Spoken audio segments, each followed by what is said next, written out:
దోపిడీ లూటి ఏదైతే ఉందో దానికి ఆ ప్రజల సొమ్మును వెనక్కి కక్కించేటువంటి ప్రయత్నం ఏదైతే జరుగుతుందో దాన్ని కూడా పక్కదోవ పట్టించడానికే ఇటువంటి అశాంతికరమైనటువంటి వాతావరణాన్ని సృష్టిస్తున్నామనే విషయాన్ని కూడా మరి సందర్భంగా తెలియజేసుకుంటూ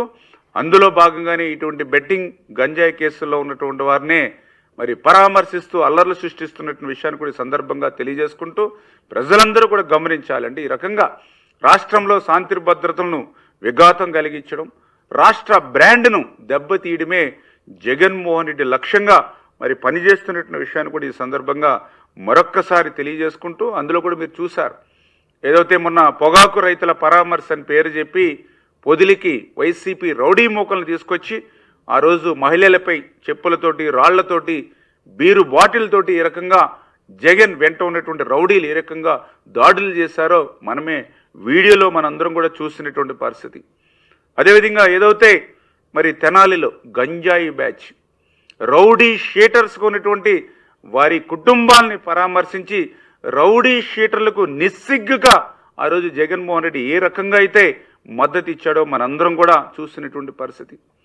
అనంతపురం జిల్లాలో అయితే వైసీపీ మూకలతో హెలికాప్టర్పై దాడి చేయించుకుని పోలీసుల వైఫల్యం అంటూ ఏ రకంగా తప్పుడు ప్రచారం చేశాడో మనందరం కూడా చూస్తూ ఉన్నాం. అంటే జగన్మోహన్ రెడ్డి యొక్క ఆలోచనలు జగన్మోహన్ రెడ్డి యొక్క సిద్ధాంతాలు ఆయన చేస్తున్నటువంటి పర్యటనలే మనందరికీ కూడా చెబుతున్నాయి. నిన్న గంజాయి బ్యాచ్కి మద్దతు, నేడు బెట్టింగ్ వాళ్ళకి విగ్రహాలు. బెట్టింగ్ పెట్టి ప్రాణాలు తీసుకునేటువంటి వాడికి విగ్రహం కట్టినటువంటి రాష్ట్రంగా ఆంధ్రప్రదేశ్ రాష్ట్రానికి ఒక మరకగా ఇది జగన్మోహన్ రెడ్డి ఒక కారణం. ఎందుకంటే దేశంలో ఎక్కడ కూడా చూడాల బెట్టింగ్ కట్టి ఆత్మహత్య చేసుకునేటువంటి వ్యక్తులకి విగ్రహాలు కట్టేటువంటి సంస్కృతి ఇవాళ ఈ రాష్ట్రంలో జగన్మోహన్ రెడ్డి తీసుకొస్తూ ఉన్నాడని అంటే ఈ రాష్ట్రాన్ని ఈ తెలుగు జాతిని ఎక్కడికి జగన్మోహన్ రెడ్డి తీసుకుపోతూ ఉన్నాడో